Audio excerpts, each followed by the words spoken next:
ये ही ब्राह्मण की कथा चल रही थी। उनके बीच में जमदग्नि जी बैठे हुए थे। तो जमदग्नि जी ने एक प्रश्न किया उन ऋषियों से कि संदेहोस्ति महाभाग मम चेतासि तापसा समाजेषु मुनीनां वे निसंदेह भवाम्यहम्। हे महाराज, आप बड़े बड़े ज्ञानी ध्यानी ऋषि बैठे हैं और अगर आप बुरा ना माने तो मेरे मन में एक शंका है, एक जिज्ञासा है। आप कृपा करके मुझे एक बात बताएं कि किस देवता की पूजा करें। तीनों देवता ब्रह्मा विष्णु महेश वरुण सूर्य इंद्र अग्नि नल, कितने कितने देवता हैं। आप कृपा करके बताएं कि इनमें से सबसे श्रेष्ठ कौन है, किसकी उपासना की जाए कि जो अभिष्ट फल को प्राप्त करवाने वाले हो। तो इनके बीच में लोमस नाम के ऋषि बैठे हैं। उन्होंने एक बहुत सुंदर बात कही कि सेवनीयतमासक्ति सर्वेषां शुभमीक्षताम् परः प्रकृतिराध्यां च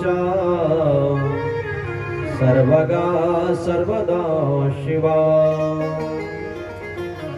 ये जमदग्नि जी, जो आपने प्रश्न पूछा है उसका सीधा सीधा उत्तर ये है कि सर्वशक्ति संपन्न तो मां शक्ति ही है।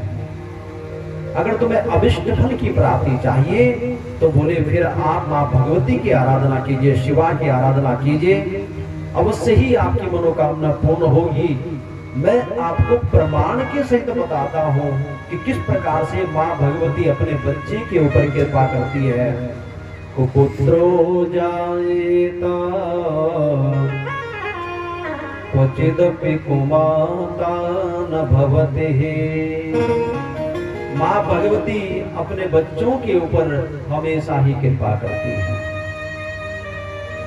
मां हमेशा ही अपने संतान को, चाहे वो सही है या गलत है, फिर भी क्षमा करती है। अपने संतान को हमेशा सुखी देखना चाहती है।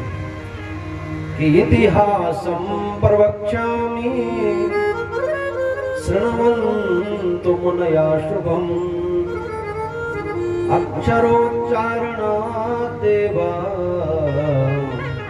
यथा प्राप्तं द्विजेन वे। जमदग्नि, अब एक कथा को बड़े ध्यान से सुनो और समझो कि मां भगवती किस प्रकार से अज्ञानी पर भी अपनी कृपा बरसाती है। एक कौशल देश है, वहां पर एक ब्राह्मण रहते हैं। ब्राह्मण का नाम है देवव्रत। बड़े ज्ञानी ध्यानी ब्राह्मण है, विद्वान भी है, लेकिन जीवन में एक चीज की कमी है, वो है संतान। दुखी रहते हैं, चिंतित रहते हैं। जब वंश आगे नहीं चलेगा तो फिर कैसे जीवन का उद्धार होगा। विवाह के बाद अगर संतान ना हो तो सूनापन हो जाता है। सब सुखों में ऐसा लगता है कि कलंक लग गया है, दाग लग गया है।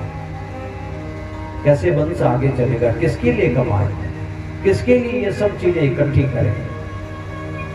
कौन हमारे पिंडदान को देगा, कौन हमारा संस्कार करेगा, कौन आगे हमारा नाम को जानने वाला होगा।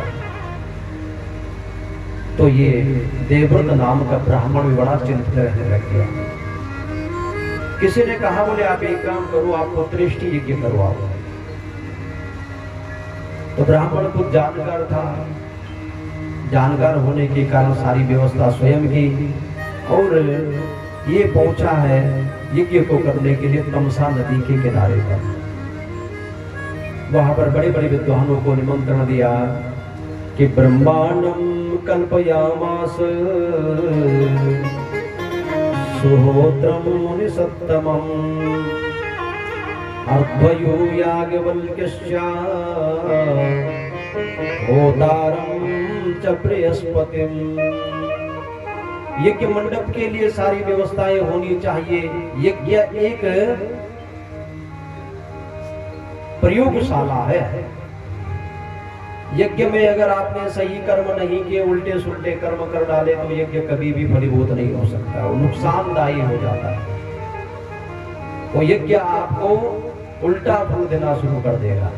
तो उसका एक विधान है कि उसके लिए एक ब्रह्मा हो, एक अध्वर्य हो, एक होता हो, एक प्रस्तोता हो, उद्गाता हो, ऐसे ऐसे ब्राह्मणों को अलग अलग नियुक्त करना पड़ता है। तो इस देवव्रत ने जो जो श्रेष्ठ थे उनको सबको चुना।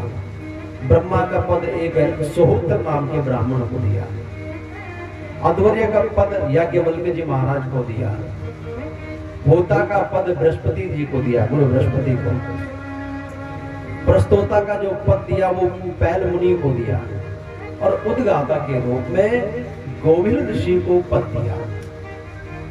अब जब इन्हें सबको नियुक्त कर दिया तो सब अपने अपने काम पर लग गए। कोई मंत्र पढ़ रहा है, कोई यज्ञ कुंड को बनाने में लगा हुआ है, कोई सामग्री एकत्रित कर रहे हैं। जो जो जिसके काम है वो अपने अपने काम पर लगे हुए। यज्ञ प्रारंभ हुआ तो जो गोविल नाम के जो ऋषि थे, जो उद्गाता इन्होंने बनाया, वो सामवेद का गायन कर रहे थे। तो सामवेद ऐसा वेद है जो गाया जाता है और बहुत ऊंचे स्वर में गाया जाता है। तो जब आप गाते हो, गाने के लिए कई चीजों का ध्यान रखना पड़ता है। आप स्केल पर भी रहो, आपके स्वर नहीं टूटने चाहिए, आपकी सांस नहीं फूलनी चाहिए। जहां आपने थोड़ा गड़बड़ की, फिर तबले की भी ताल आपसे निकल गई। तो जो ज्ञानी, जो संगीत वाले होंगे वो कहेंगे बोले कहां से बेसुर आ गया, क्योंकि उनको बार बार उसको ताल में लाना होता है। सुर से बेसुरे हो गए तब भी बड़ी समस्या। तो कभी कभी ये होता है कि गाने वाला उसमें दोबारा वापस भी नहीं आ पाता, पूरे उसका रायता बन जाता है गाने का। उसी प्रकार से सामवेद का भी गायन है। सामवेद गाने वाला बड़ा सुरीला होता है, बड़ा सुरीला। जिसने कभी सामवेद की धुनिया सुनी हो, बड़ी सुंदर होती है और खूब ऊंचे स्वर में गाया जाता है। तो जब उन्होंने गाना शुरू किया, सामवेद का उच्चारण शुरू किया, तो बार बार ऊंचे स्वर जाने से स्वर टूट रहा था, सांस फूल रही थी। और लगातार कई बार होता रहा, एक बार नहीं, दो बार नहीं, तीन बार नहीं, कई बार होता रहा। और इस चीज को देवव्रत ने बार बार देखा। देवव्रत यजमान है, तो यजमान जी को तो खटका पड़ गया। अब कभी कभी होता क्या है कि मनुष्य का अहंकार बोलता है। वो फिर ये भूल जाता कि मैंने व्यक्ति को पद क्या दे रखा है, किस पर बिठा रखा है। भरी सभा में सारा यज्ञ चल रहा है और देवव्रत ने भी भरी सभा में ही अपमान कर दिया और बड़े क्रोध में आकर के बोलता है कि मूर्खोऽसि मुनि मुख्याध्य स्वरं भंगं त्वया कृतः काम्य कर्मणि संजाते पुत्रार्थं विदतश्च मे। जीवन में धैर्य और गंभीर होना अति आवश्यक है, अति आवश्यक है। मैंने कल भी आपको वाणी के बारे में बताया था कि वाणी बड़ी खराब चीज है। बोली एक अमोल है जो कोई बोली जानी, और ही तराजो तोल के तब मुख बाहर आए। मधुर वचन है औषधि, वचन आपको क्या करवाए कोई पता नहीं। बाकी मार तो व्यक्ति भूल जाता है, वचनों की मार नहीं भूल पाता। आपने अगर किसी को समाज में बोलना भी है तो तरीके से बोलो, एक समझदारी का परिचय दो। आप चाहे फिर कमरे में लड़ लो, मर लो, सिर फोड़ दो, चलेगा, लेकिन आप भरी सभा में किसी का अपमान करोगे, बर्दाश्त नहीं कर पाएगा। और वो भी एक गरिमा युक्त पद पर, तो सबके सामने ही गोविंद ऋषि को मूर्ख साबित कर दिया। अरे तुम तो मूर्ख हो, तुम्हें आता जाता कुछ है नहीं, मैंने इतना बड़ा पद तुम्हें दे रखा और तुम यहाँ स्वरभंग कर रहे हो बार बार। तुम्हें पता नहीं कि मैं अपने संतान की उत्पत्ति के लिए सारा कर्म करवा रहा हूं। जब ये बात लगातार कही तो गोविंद ऋषि को भी क्रोध आ गया। बहुत सारे ऐसे मूर्ख होते हैं, बहुत सारे मूर्ख। धर्म के मामले में तो इतना बुरा हाल है। वीडियोग्राफर को बोलेंगे बढ़िया वीडियोग्राफर हो, भाई 2000 रुपए फालतू ले लेना, पर फोटो बढ़िया आनी चाहिए, देख ले, उसमें कोई कंप्रोमाइज नहीं। कैटरिंग वाले को बोलेंगे 5000 रुपए एक्स्ट्रा ले लेना, लेकिन बढ़िया हो, हमारी बेइज्जती ना हो जाए। और ब्राह्मण से लड़ते रहेंगे, तूने 500 रुपए ज्यादा ले लिए। जो कर्म करवाने के लिए, मुख्य कर्म के लिए बैठा हुआ है, और उस ब्राह्मण से पंगा मोल ले रहे हैं जिसने आशीर्वाद देना है तेरे बच्चे को भी, तुम सदा सुखी रहो, फलो फूलो, उससे ही पंगा मोल ले रहे हो, तो फिर कहां से भला होगा? आप अगर अपने बच्चे को किसी स्कूल में एडमिशन करवाते हो, अगर आपने गलती से टीचर को अपनी दादागिरी दिखाने की कोशिश की, तो आपके बच्चे को वो ऐसी मीठी मार मारेगा कि पूरे साल उसका चौपटी करके रखेगा, बोलेगा भी कुछ नहीं, और धीरे धीरे करके वो कहेगा मुझे बड़ा धमकाने वाला है। और वो भी अपमान किसी का करो, किसी टीचर का करो, कि जो ऐसे रिस्पेक्टेड जो पद है वहां पर आप अगर अपमान कर रहे हो, आपने अगर किसी को गुरु धारण कर लिया और फिर गुरु से आप पंगा मोल ले रहे हो, तो कैसे संभव हो सकता है? गोविंद ऋषि ने कहा, बोले बड़ा तो मुझे समझाने वाला है, इतने लोगों के सामने मुझे अपमान कर रहा है, मैंने जान करके तेरा काम खराब नहीं किया। खराब क्या किया? मेरे स्वर टूटे हैं, उसमें क्या बड़ी बात हो गई? सांस तो किसी की भी भूल सकती है। हाँ, मैंने अगर अशुद्ध मंत्र पढ़े हैं या पूरे मंत्र नहीं पढ़े हैं, तब बात कर, तो श्राप दे डाला और कहा कि तू चिंता कर रहा है कि तेरी संतान होगी, मैं श्राप देता हूं कि गोविनस्तु तदोवाच देवदत्तं सुकोपिता मूर्खस्तु भविता पुत्रः सखा शब्दा विवर्जितः। गोविंद ऋषि ने देवव्रत को कहा कि मैं तुझे श्राप देता हूं, संतान तो तेरी होगी लेकिन मूर्ख सठ होगी, ऐसी संतान होगी जो तुझे पीड़ा से अलावा कुछ नहीं देगी। और श्राप क्या लगना था कि अब तो देवव्रत हिल गया। देवव्रत ने कहा मैंने बहुत बड़ी गलती कर दी, बहुत बड़ा अपराध कर दिया, मैं अपनी विद्वता के चक्कर में और जिस ब्राह्मण को मैंने पूजा के लिए बुलाया उसी के साथ मैंने इतने अपशब्द कह दिए, भरी सभा में उसका अपमान कर दिया। और किसी का भी हो अपमान न करो, कभी अनजाने में हो जाए, लेकिन जान करके किसी का अपमान मत करो। सम्मान के लिए हर कोई भूखा होता है, क्योंकि जीवन में सम्मान कमाना सबसे बड़ा कठिन कार्य है। इसलिए अपमान कभी भी किसी का भूल से नहीं करना चाहिए। अब तो देवव्रत रोने लगे कि मूर्खे पुत्राद पुत्रत्वम वर वेद विदो विदुः तथापि ब्राह्मणो मूर्खा सर्वेषां निंद्य एव हि। हे महाराज, मेरे से तो अपराध हुआ है, आपने भी क्रोध कर दिया, मेरे से गलती हुई तो साथ में आपकी भी गलती। एक व्यक्ति अगर गुस्सा कर रहा है, दूसरे का कर्तव्य है कि चलो गुस्से को हजम कर जाए। छोड़ो, कह दिया तो कोई बात नहीं। यहां पर गोविंद ऋषि ने जैसे समझाने की कोशिश की हो कि देखो, तुम अगर ब्राह्मण का अपमान करोगे तो ये कभी भी बर्दाश्त नहीं, क्योंकि ब्राह्मण के लिए मृत्यु तुल्य कष्ट है उसका अपमान, मृत्यु तुल्य। अगर मैं कुछ गलत करता तो तुम मुझे रोक सकते थे, तुम अपनी विद्वता मुझे दिखा रहे हो और मेरे ऊपर झाड़ने की कोशिश कर रहे हो, इसलिए ये ब्राह्मण ये उचित नहीं है।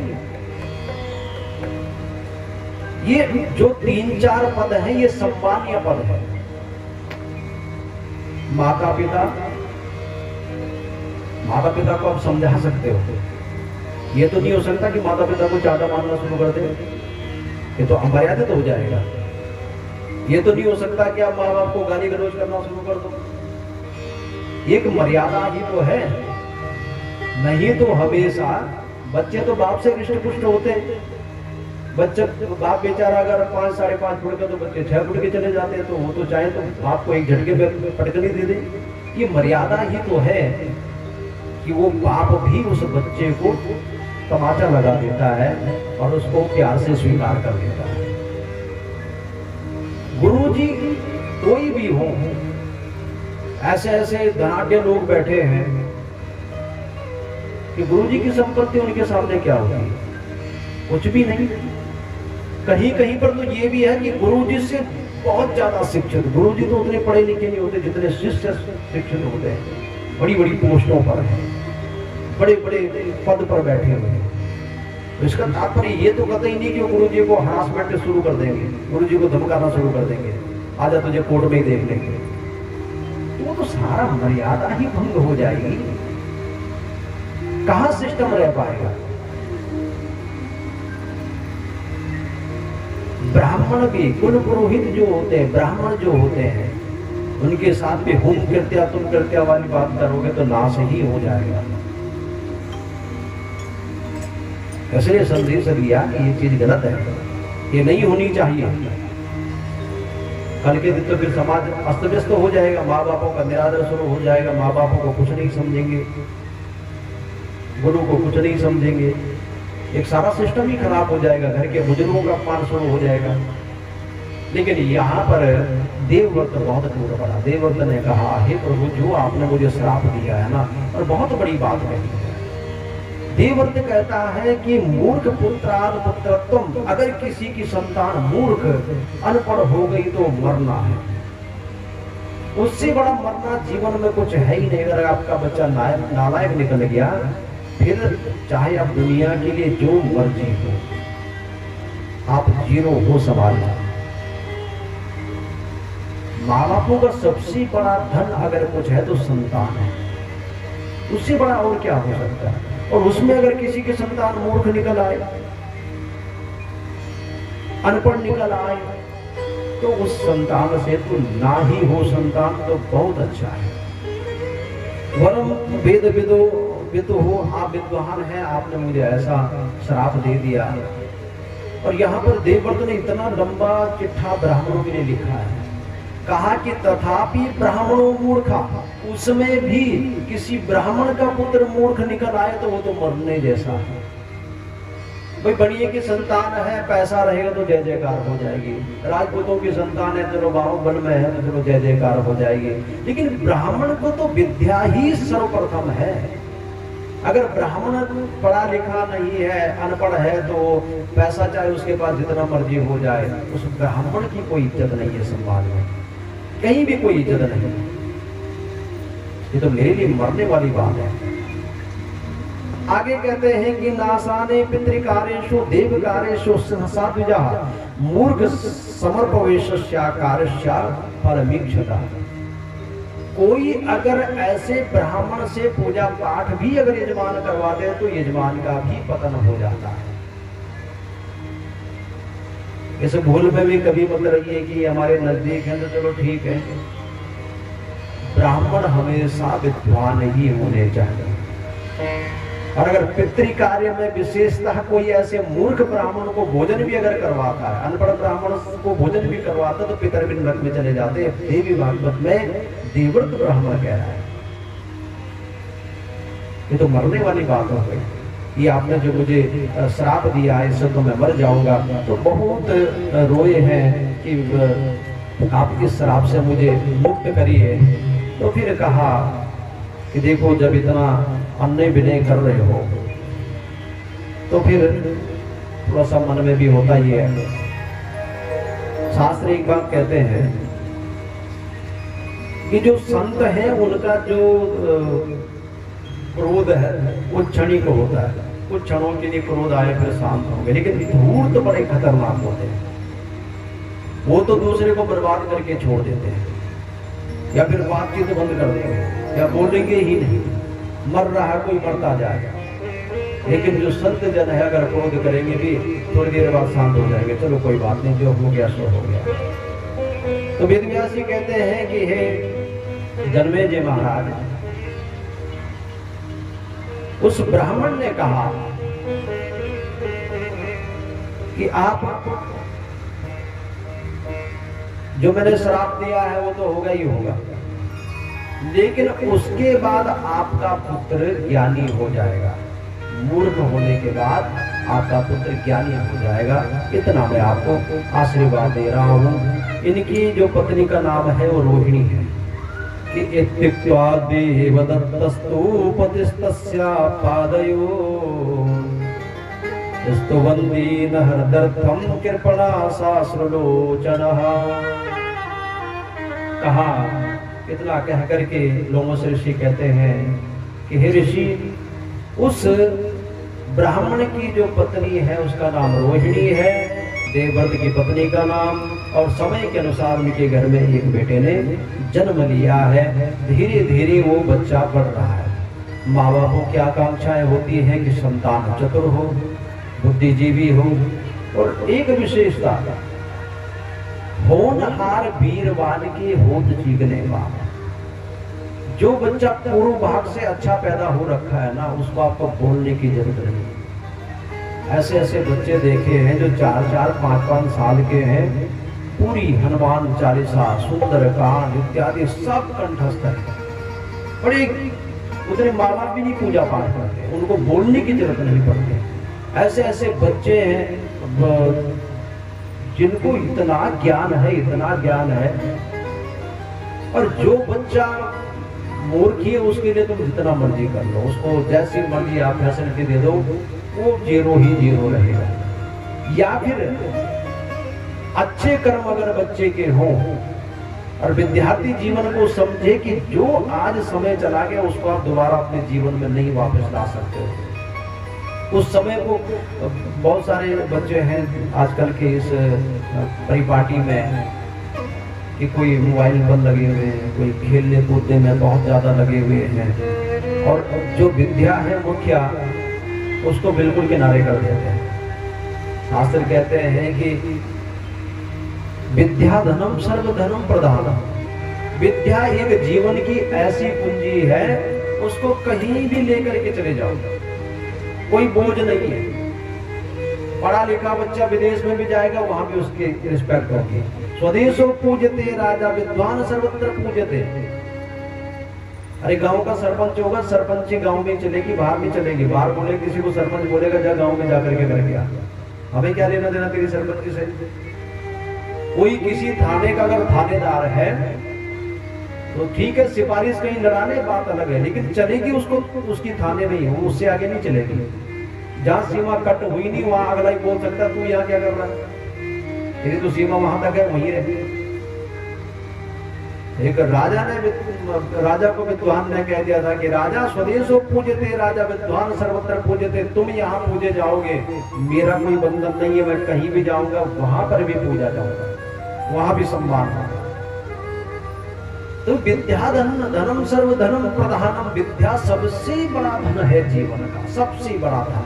और एक स्थिति ऐसी है, ये थोड़ा सा मैटर है पढ़ाई का, शिक्षा का, जब आप अज्जल गगरी होते हो तो छलकत जाए वाली बात है। जब आपकी पढ़ाई कच्ची पक्की रहती है, पढ़ाई में मन लगता नहीं है, डिग्री आप हाथ में ले नहीं पाते हो, उसका नतीजा ये होता है कि आप किसी योग्य नहीं रह पाते हो।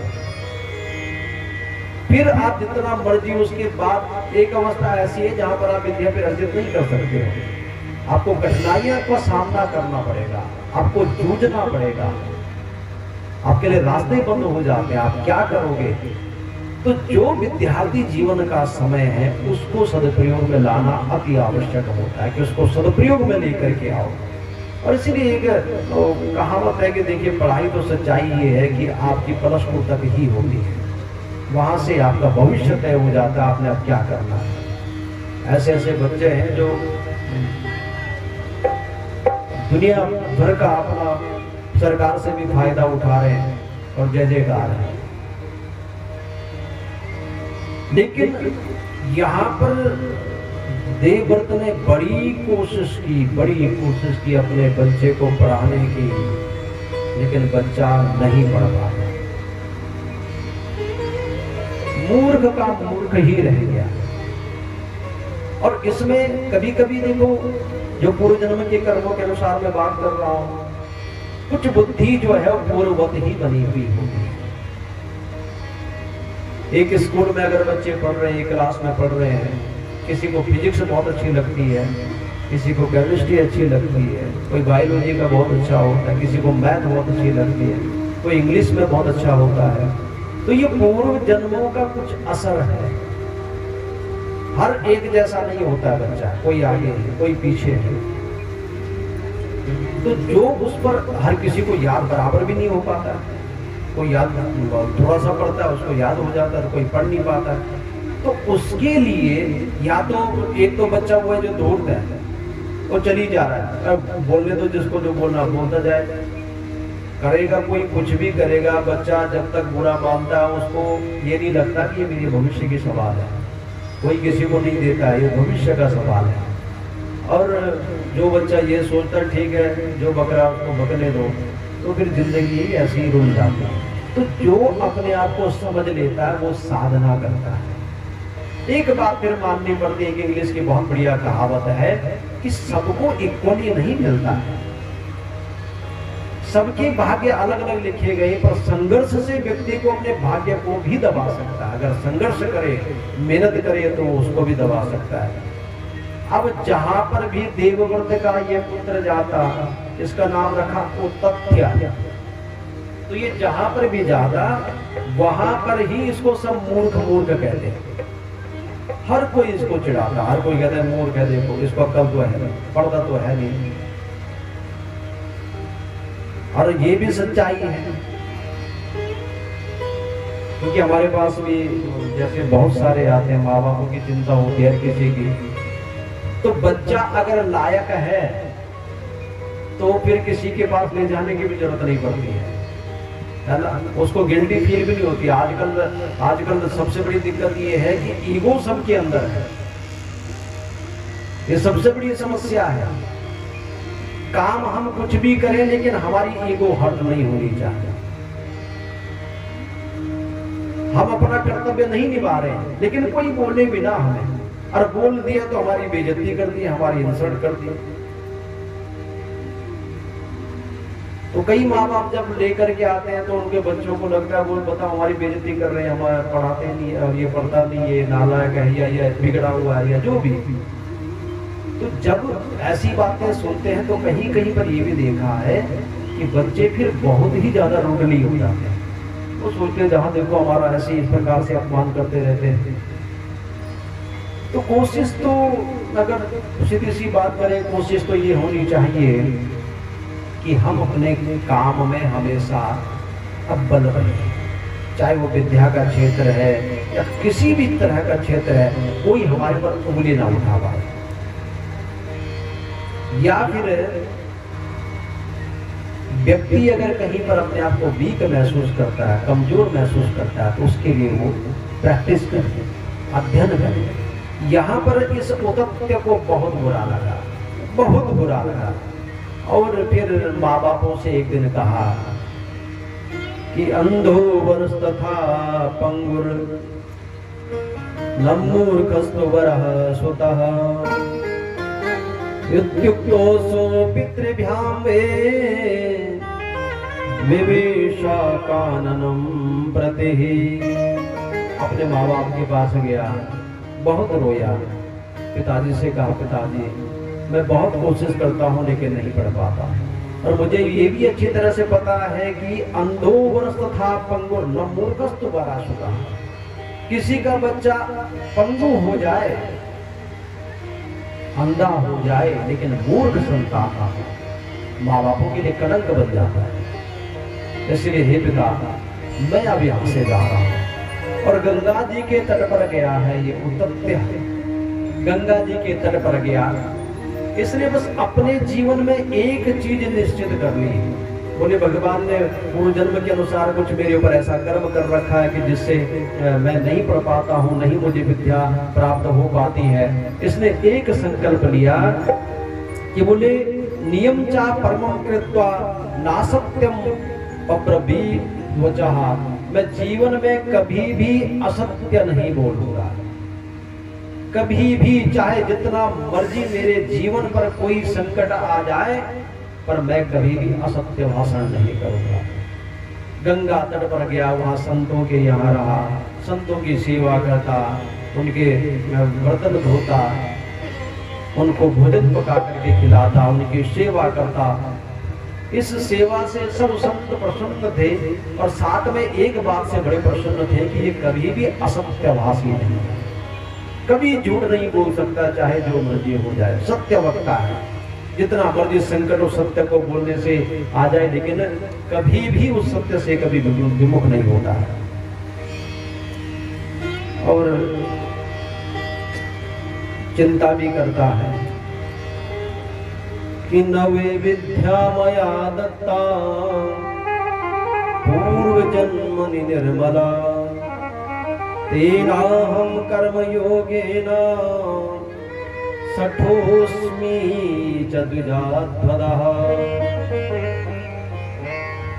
इस मूर्खता के कारण बहुत परेशान है, दुखी रहता है और फिर मन में विचार कर रहा है कि इसका दोषी कौन है। फिर सोचता मेरे पिता माता पिता भी दोषी नहीं है, मैं भी दोषी नहीं हूँ, मेरा समाज भी दोषी नहीं है। हो सकता पूर्व जन्म के कर्मों के अनुसार, पर मैं विद्या अर्जन नहीं कर पा रहा। लेकिन नियम से, संयम से जो चीजें हम लगातार करते जाते हैं, लगातार करते जाते हैं, प्रसिद्धि उसी से हमें प्राप्त होनी शुरू हो जाती है। कोई व्यक्ति संगीत का मर्मज्ञ हो जाए, पर इतना मर्मज्ञ हो जाए कि उसका जीवन ही संगीत के लिए समर्पित है, तो उसके बाकी अवगुण भी धीरे धीरे खत्म हो जाते हैं और उसी में प्रख्यात हो जाता है। उसको उसी नाम से लोग जानते हैं, उसी से बुलाते हैं। जो जिस कार्य में निरंतर संघर्ष करता है, निरंतर कार्यरत रहता है, वही कार्य उसका सम्मान करवाना शुरू कर देता है। इस देवव्रत के पुत्र ने, उत्तप्य ने, एक ही जीवन में लक्ष्य रखा कि मैं कभी असत्य नहीं करूंगा, और उसकी इस सत्यवादिता पर इसका नाम पड़ गया सत्यव्रत, कि सत्य बोलने वाला है। और जंगल जंगल क्या सारा नगर, क्या सारा गांव, क्या इसको सब जानने लगे, अरे सत्यवादी है, अरे सत्यवादी है, अरे ये तो सच बोल रहा है। एक दिन के बाद एक शिकारी वन में घूम रहा था, तो उसने एक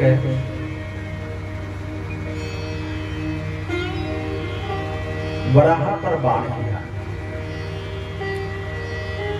और जैसे ही उसमें बाण साधा, वराह यानी सुअर, तो जो ये शहरों के सुअर होते हैं ज्यादा गंदे होते हैं, है ना। जंगली सुअर तो बड़े तगड़े भी होते हैं, धाकड़ भी होते हैं और साफ सुथरे भी होते हैं।